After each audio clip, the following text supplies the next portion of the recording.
Hi எல்லாருக்கும். இன்றைக்கி பேக்கை பேக் பண்ணிவிட்டு எல்லா கவினுக்கு தேவையான திங்ஸ் எல்லாம் பேக் பண்ணிவிட்டு எங்கே ரெடி ஆகிட்டு இப்படி உக்காந்துட்ருக்கோன்னா கோயிலுக்கு போகிறதுக்குங்க. சமயபுரத்துக்கும் ஸ்ரீரங்கத்துக்கும் போகலான்ட்டுங்க. எவ்வளோ அழகாக கவின் பாருங்கள், ஜம்முனியா மேலே உட்காந்துட்டு வராரு. அவங்க அப்பாவுக்கு பிளெயின்லாம் கிஸ் எல்லாம் கொடுத்துட்டு ஜாலியாக வராரு. ஆக்சுவலாக ரொம்ப நாளாக ஸ்ரீரங்கத்துக்கு போகலான்னு இருந்துச்சுங்க. பட் போகவே முடியல. அன்றைக்கி தான் கடவுள் எங்களை கூப்பிட்டு இருக்காரு. சமயபுரத்துக்கு ரீச் ஆகிட்டோங்க. சமயபுரம் கோயிலுக்கு வந்தாச்சு. சமயபுரம் அம்மாவை நல்லா பார்த்துட்டு திருப்தியாக சாமியெல்லாம் கும்பிட்டோம். நல்ல கோயிலில் நிறைய கூட்டம் தாங்க இருந்துச்சு. கொஞ்சம் நேரம் வெயிட் பண்ணிட்டு தான் சாமியை பார்த்தோம்.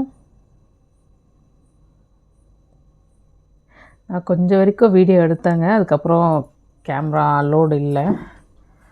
இதுதான் நான் ஃபஸ்ட் டைம் வர்றதுங்க இந்த கோயிலுக்கு. அவ்வளோ சூப்பராக நல்லா இருந்தாங்க அக்கா. அம்மன் பார்க்குறதுக்கு ரொம்ப அழகாக இருந்தாங்க.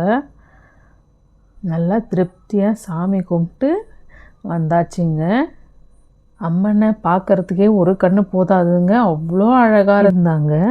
சாமி கும்பிட்டு வெளியே வந்தாச்சுங்க.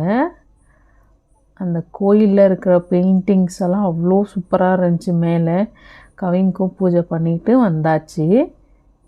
கவின் எவ்வளோ அழகாக போஸ் கொடுக்குறாரு பாருங்கள்.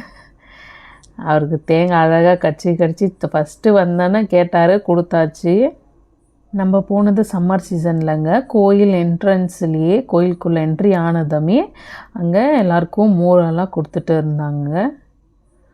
இந்த கோயில் எனக்கு ரொம்ப பிடிச்சதே பெயிண்டிங் தாங்க. அந்த மேலே இருக்கிற சாமி அம்மன் பாருங்கள், பெயிண்டிங் ரொம்ப அழகாக பண்ணியிருக்காங்க.